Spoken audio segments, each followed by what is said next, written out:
They can, using American workers. They can. They can't send Chinese workers over here, which they sometimes do. But if they want to do that, we're welcome, right? But they're not going to build them in Mexico, and they're not going to do that. We're going to tariff them at 100%, just like I've done. I saved the steel industry. The people that like me the most are the steel companies. But now I've been out for a little while, and guess what? United States Steel, 50 years, 60 years ago, maybe the greatest company in the world, was just sold to Japan. How do you like that? U.S. Steel, owned and controlled by Japan. I wouldn't have allowed it to happen. Hopefully they won't allow it to happen. When I'm president, we will end this Biden betrayal of the African American community. We will stop the theft of American jobs and protesting and all of the things. We have to protest. We have no choice. Today, people that protest get arrested in this country. We never had that before. They can rip down Portland, they can rip down Minneapolis, and they can do whatever the hell they want. Nothing happens. If a Republican or a Christian, frankly, and what's happening with the Catholics? The Catholics are under siege. Any Catholic that votes for this numbskull is crazy because you are being persecuted. Now I'm being persecuted, I think, more than anybody, but who the hell knows? All my life, you've heard of Andrew Jackson. He was actually a great general and a very good president. They say that he was persecuted as president more than anybody else.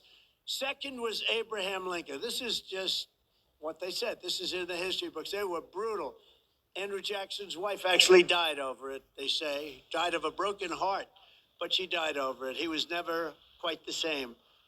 But they say Andrew Jackson. They say Abraham Lincoln was second, but he had in all fairness, he did have a civil war. So you would think that would cause a problem, right? So you could understand it. But nobody comes close to Trump. And now even the wonderful historians, the fake historians they have in CNN, you ever see these guys? Biden makes a State of the Union speech, one of the worst speeches anybody here has ever heard. And at CNN, they said that was one of the greatest speeches I've ever heard. That was one of the great MSDNC, MSNBC, a bunch of fakes. They go, that was one of the greatest speeches I've ever heard. You know that CNN turned off when here we are. We campaigned for a year, and I obliterate my competition. And they said, sir, please don't talk about these people that way. They're Republicans. I said, I don't give a shit. They're terrible. I said, I don't care. No, my highly paid advisor, sir, you shouldn't talk to them about that. One of the people said, they said, are you going to run against the president? He said, I have no comment. To me, that meant he's running.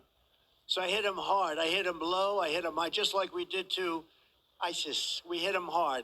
We hit him low. We hit him high. We hit him in the middle. We hit him from on top, and we even came under the ground. We hit this guy so hard, by the time he announced, nobody knew what the hell happened. They said, what happened to him? He's a shell of the man. But we had other people, too. We have to hit hard. And the reason we have to hit hard is we have to win. We have to hit our enemies hard. We have to hit them and treat them with respect. But if they don't treat us with respect, we have to do things because our country's in trouble. We don't have the same country that we had 3 years ago. We were energy independent 3 years ago. Today, we're begging Venezuela for oil. Think of it. We're begging Venezuela for oil. And we're not going to stand for it. We're going to turn this around, and we're going to turn it around fast. Somebody said, we really like this person or that person because they can serve for 8 years. They can serve. I said, if it takes you more than a year to fix the problem, you have the wrong people. That was actually something. That was a political attack line, JD. They said, he could be here for 8 years. I said, if it takes you more than a year, you got the wrong guy. I said, if it takes you 8 years to set this thing up, you don't want to vote for him. So that's the story. It's my first term, and we built the greatest economy. Think of it. In my first term, we built the greatest economy in the history of the world. We had the highest tax cut ever. Ronald Reagan didn't do anything even by comparison. We had the biggest regulation cuts and rising wages for citizens of every race, religion, color, and creed. And we had a thing called no inflation. How do you like the idea of no inflation? Under Biden, the cost of rent is up 30%. Groceries are up 30%. Everything is up. Chicken's up. Bread is up. And I can't read this damn teleprompter.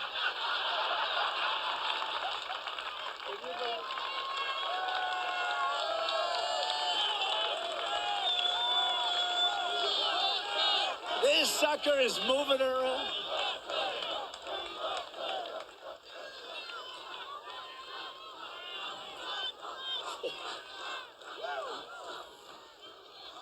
It's like reading a moving flag at a 35-mile-an-hour wind.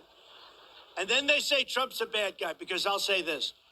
Don't pay the teleprompter company. Don't pay. Don't pay. And then he'll say, Trump didn't pay me. And they'll say, oh, Trump's a horrible human being. He's terrible. They gave me a pile of crap that this is the craziest thing. And look at all the television I have up there. I got all the television, and they won't say that. They'll say, Trump made a speech. It wasn't so good.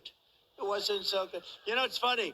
I was asking Jim Jordan about it because he was commenting that we have the largest crowds in the history of politics. Nobody comes close. If Ronald Reagan came to a place called Dayton, Ohio, have you heard of it? If he came to Dayton, Ohio, honestly, JD, if he had 300 or 400 people in a ballroom, that would be great. We get 25, 30,000 people for a small rally is 20,000 people. We had 88,000 people show up in South Carolina. There was no venue. So we used the whole town. You read it? We used the whole town. The whole town was flooded, and it was unbelievable. And I said, but nobody's ever had. We had one in Alabama. I call it the Mo Brooks speech, because Mo Brooks got up. He asked me for an endorsement. He was an election denier, which is the right thing because the election was crooked. And Mo Brooks got up, and he hired, I believe it was either Mitt Romney or John McCain's management team. But before that, he asked me for an endorsement. I gave it to him. He took a 54-point lead.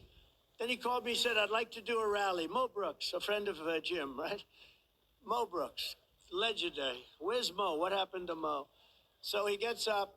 I said, you don't need a rally. You got a 54. Let me do rallies for people that need it. Sir, I'd like to have a rally. You have a 54-point lead. It's Alabama, where I won it by 45 points, okay? I love Alabama, but they understand we don't have to be there. We have to be in places that are a little closer than that. Although I happen to think we won most of the country. You want to know the truth. If the voting were real, I actually think we won most of the country. I actually think we got a lot of Ohio's all over the place that you won't really recognize. But Mo Brooks got up. He said, sir, I'd really appreciate it. And we went to the state fair. 68,000 people showed up at the state fair. And an old guy came out. He looked like he was about 103. He said, you did something I never thought would happen. Alabama. He said, this was the state fair, and I guess he owns it. He said, I've been at this place for 60 years, 70 years, a long time, and you just broke the attendance record of a man named Elvis Presley. Can you believe it? He said, you just broke it, man. He said, I never thought that would be possible. We had 68,000 people. So Mo Brooks gets up, and he says, let's forget about the election. The election was fine. Let's just forget. We have to get on to the future. He got booed. I was downstairs being interviewed by ABC Fake News. And what happened is I said, you couldn't hear anything. The place exploded with boos, boo, boo. He took a 54-point lead into that rally, and he reduced it to he was losing by 20 by the end of the night. He dropped 74 points. And we have a very wonderful senator. I endorsed her the following morning, Katie Britt. She was doing a good job. Who liked the job she did the other night? I thought she did a very nice job. Liberals didn't like it very much, I guess, but I thought she did a very nice job. But we have another senator now because people don't want to hear bullshit. They don't want to hear it. They want a country that's run correctly, that's run properly. And they want fair elections, and they want borders. They have to have borders. If they don't have borders, you don't have a country. But if you don't have fair elections, you don't. And you know what I add to it more and more? the fake news. They should be the police of our country, because if they were legit, they don't, the biggest problem I have with them is the things they don't report. They barely, until recently, they would not talk about the borders. They wouldn't talk about the fact that our country is being destroyed at the borders. It's what they don't say that's a problem. And they don't say a lot. And what they do say is fake news. So other than that, I think they're fantastic. I'll move this over. Great job, fellas. Don't pay these suckers, please. Don't pay. Whoever the hell did that, son of a gun. These people. I think Joe Biden put them in. With your vote, we will throw out the Bidenomics and we will reinstate a thing called Maganomics. Maganomics. Crooked Joe Biden and his socialist thugs are looting trillions and trillions of dollars from the American people and giving it to radical left lunatics and friends. But Biden's reign of plunder and terror stops the day I take the oath of office. The hardworking American taxpayer will once again have a friend and a fighter and a champion in the White House. Biden's socialist spending, his socialist spending is really what's happening is your Social Security is going to be gone. They don't say it. They never say it. You will not be able to have Social Security with this guy in office because he's destroying the economics of our country. And that includes Medicare, by the way. And American seniors are going to be in big trouble. I made a promise that I will always keep Social Security, Medicare. We always will keep it. We won't be cutting it. We have liquid gold under the ground. We'll be drilling like a son of a gun, but we're leaving your Social Security around. They won't.